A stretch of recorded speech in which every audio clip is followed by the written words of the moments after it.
So far we have been discussing about individual aspects of radiation.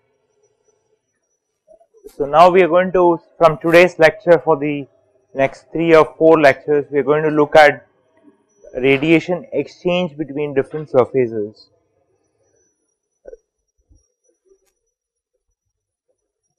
So the radiation exchange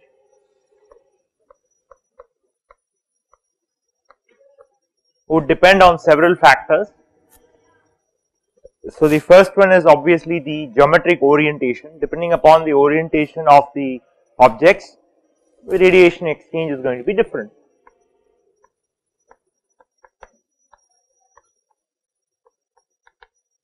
Depending upon the orientation. For example, you might have an object which is facing perpendicular to each other, or you might have objects which is facing parallel to each other. So depending upon the orientation between each other, the radiation exchange is going to be different. And it's of course going to be a function of the geometry of the material which is exchanging radiation, and it's going to be a function of the surface properties.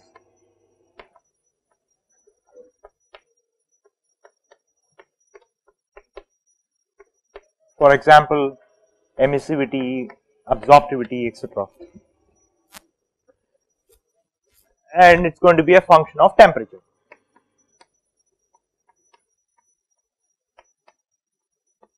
So these are the 4 primary factors on which the radiation exchange would depend on. And what we are going to see in the next few lectures, including today's, is that how to characterize radiation exchange between 2 surfaces. And in fact, the net radiation which is received by a surface is essentially what is the net amount after the exchange has taken place between the 2 objects. So there has to be because one object emits radiation, it is absorbed or reflected or transmitted if it is not an opaque object by the other object, and the other object is going to emit, and the reflected radiation is also going to be received by the source object. So there is a constant exchange of radiation between them. So therefore, in order to characterize the radiation exchange, we cannot distinguish between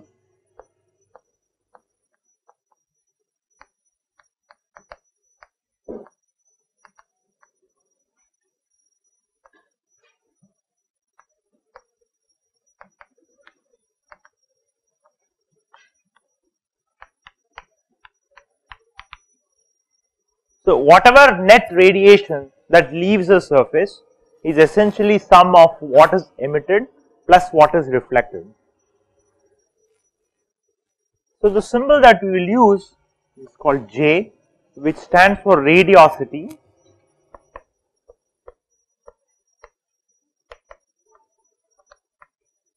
And this is nothing but emission plus reflection.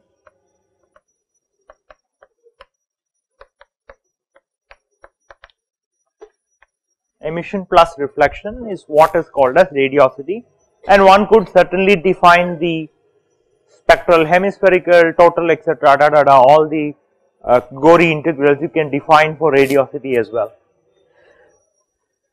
Okay, so with this definition, the first aspect we are going to look at in today's lecture is how to characterize orientation geometry. Okay.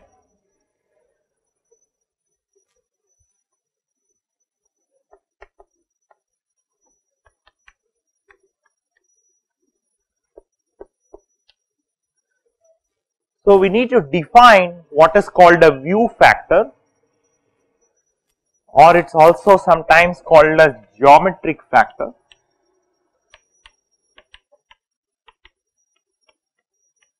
Also called as geometric factor. And so this view factor essentially characterizes or it takes into account the orientation and geometry of the 2 surfaces, which is, or n surfaces, which is exchanging radiation. And it is defined as the ratio of radiation or received by, let us say, object J, okay,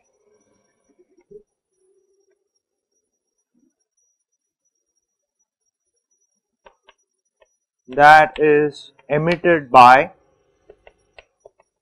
object I divided by total radiation emitted by object I. So, this is the view factor, okay.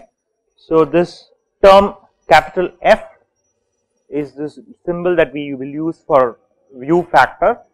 So, this defines the view factor as what is the fraction of radiation which is emitted by surface I and is received by surface J, okay. So, supposing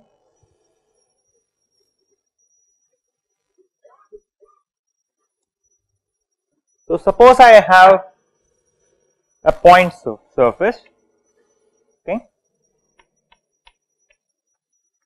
and if the area of this surface is dA1, okay, so that is a differential surface, and let us say I have another surface here,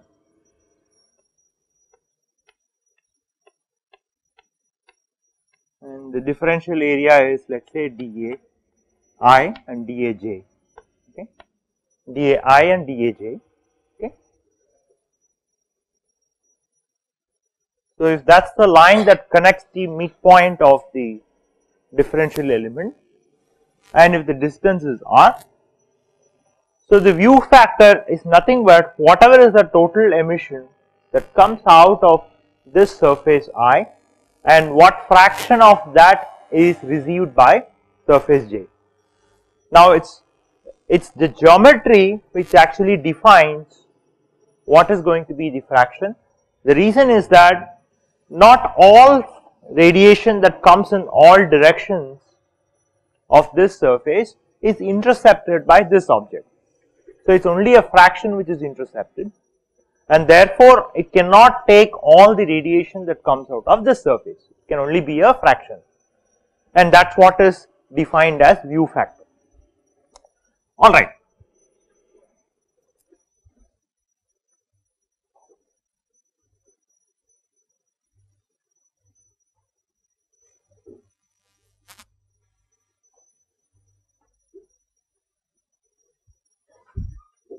So, supposing if this angle is theta I and this angle is theta j, okay, what is the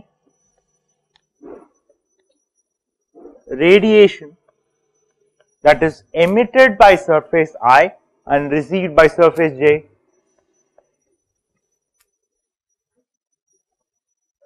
What is the radiation that is emitted by surface I and received by surface j? How do we find this? So, the first thing is, so this is, so we look, you should remember the definition of the radiation intensity that we discussed at the start of radiation, right. So, that is the, supposing if I is the intensity of radiation that comes out of this surface, okay, and that is I comma emission plus reflection, right. So, note that when we have to deal with radiation exchange, we need to look at both reflection plus emission together, right, multiplied by cos theta I, okay. So, if the radiation intensity vector is pointing in the outward perpendicular direction, so I times cos theta will be the intensity in the direction towards the second object, okay, and that multiplied by dAi will give you the rate. Note that this is flux, right, multiplied by dAi will give you the rate at which the radiation is leaving from this surface in the direction in which it is pointing to the second surface, multiplied by the corresponding solid angle.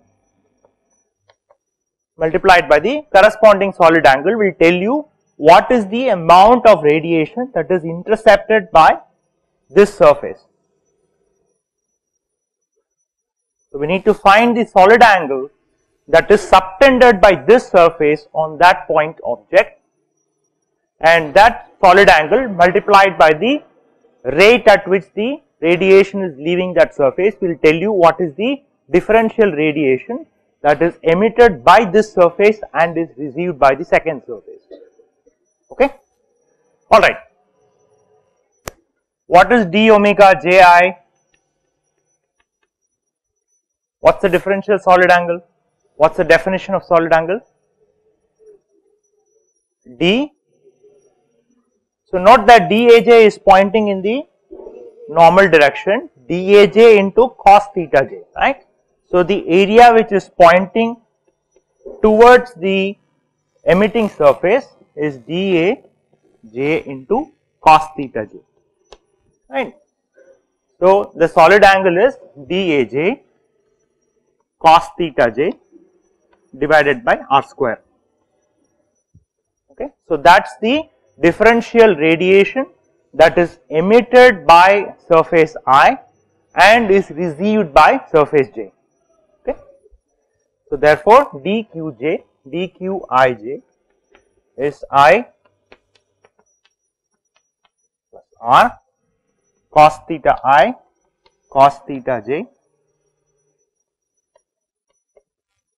into dAi dAj divided by r square. Okay. Now if you want to find the total radiation, okay, that is received by the second surface and that emitted by the first surface, we simply have to integrate this Qij Aj. We integrate this differential element over the area of both the surfaces. Okay, is that clear to everyone? Alright.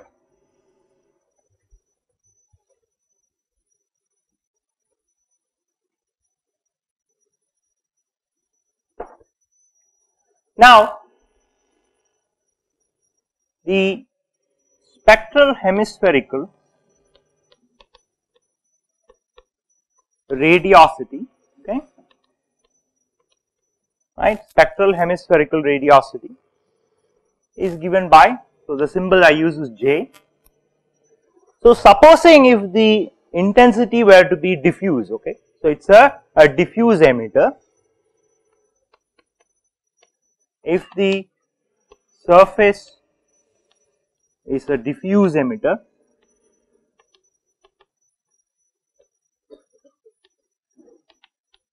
okay. So when I say emitter here, I mean it is diffuse with respect to both the emission from its surface plus the reflection, okay. Emission plus reflection, okay. Alright. So J will be, how are J and I related if it is diffuse? It is pi into I epsilon plus R, okay. So from here we can substitute the expression, and so you will get Qij will be, so note that it is diffuse, which means it is not a function of the angular position, and so it will be Ji integral Ai integral Aj multiplied by cos theta I cos theta j dAi dAj divided by pi r square, okay.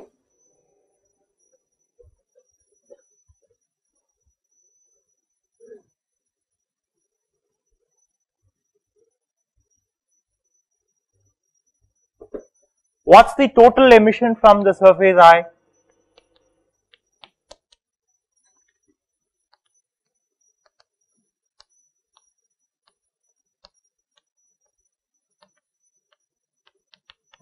What's the total emission from surface I? So this is diffuse, J is it's a diffuse emitter, so it will simply be, what will it be? What will be the total emission? It's diffuse, so it's constant in all directions, and so it will be nothing but Ji is the flux of emission plus reflection multiplied by the surface, right. So that will give you the total rate of emission from the surface I. So with this we can now define the view factor as Ji integral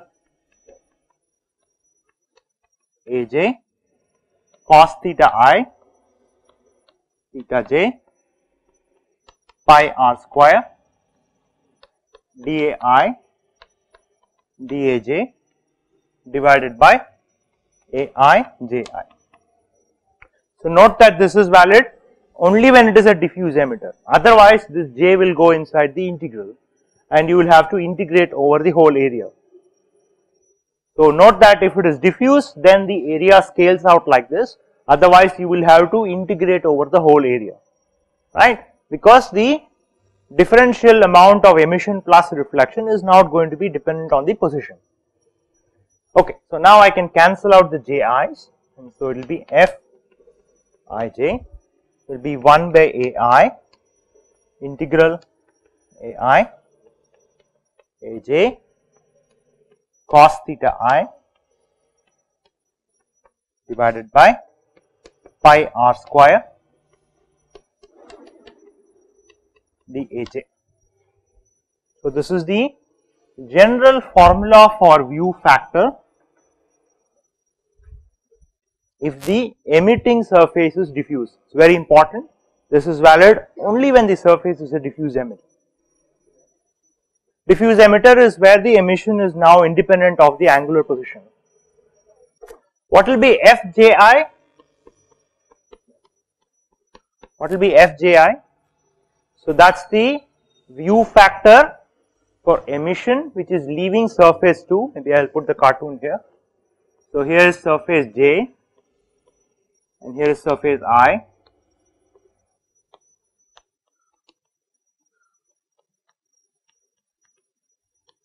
Okay. So Fij tells you what is the view factor for emission which is coming out of surface I and is received by surface J.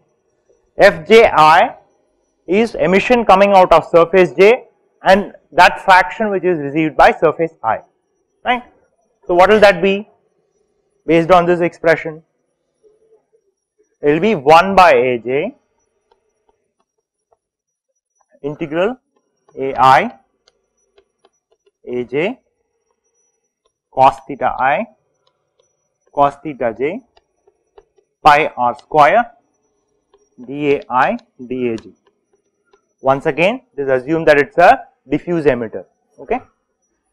So from this you can clearly see that Ai Fij will be equal to Aj Fji. Okay. Because it is this geometry which is seeing the other geometry, and this is essentially the relationship between the solid angles. What you have essentially connected is the solid angle which is subtended by this object on J and solid angle which is subtended by J on I. So we have just taken care of that, and this relationship is what is called as reciprocity relationship.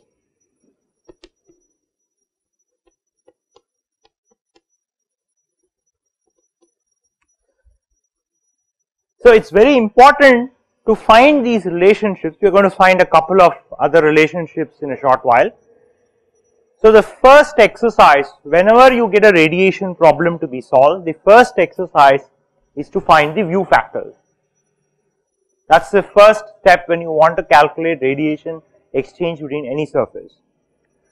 So such conservation relationship helps you in finding various view factors with almost no effort. For example, if you know one view factor, the other one comes for free. So as long as you know the areas, you should be able to find the other view factor. So such kind of conservation relationship helps you in finding as many view factors as possible without doing the gory algebra.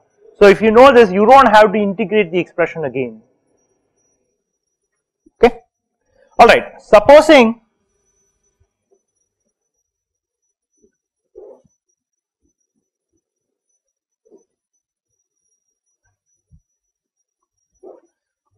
I have n surfaces,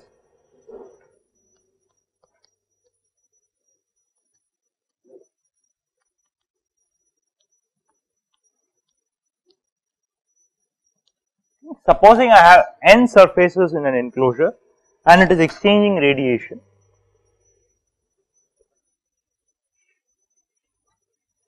Okay, so we have, let us say they are maintained at T1, T2, etc. up to Tn.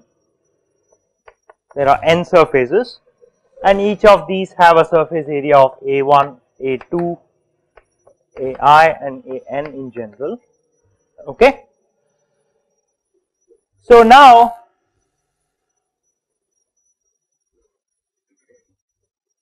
from here we can easily read, supposing if I want to calculate F11, okay. What is F11? So supposing if it is a planar surface, what is F11? So whatever emission which is actually coming out of this surface which is planar, okay. So I said it's a planar surface.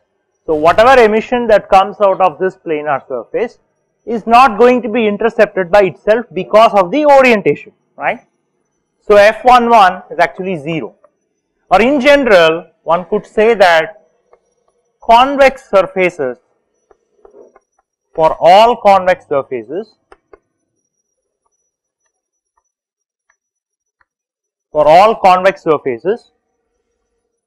the view factor of itself is 0. So if I is the tag that I give to the surface, then the view factor to itself is 0, and if it is a concave surface,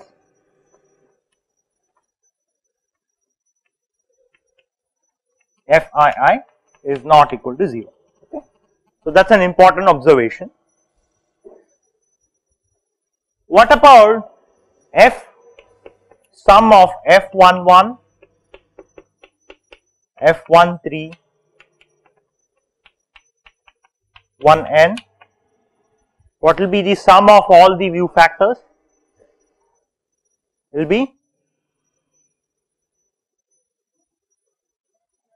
1, right? Because by definition view factor is the fraction of radiation that is emitted by that surface, by a surface and as received by another surface, right? So this should be equal to 1, because if it is a closed enclosure, note that this is valid only for a closed enclosure. If it is not a closed enclosure, then you will have to identify or intuit as to what should be the correct view factor summation that you have to use, okay.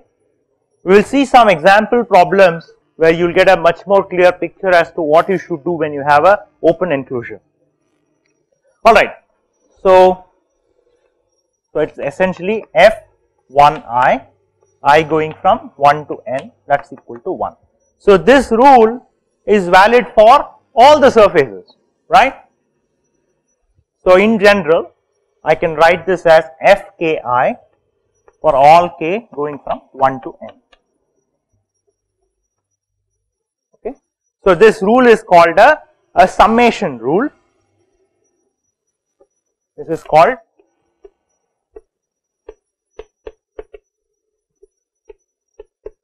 the summation rule.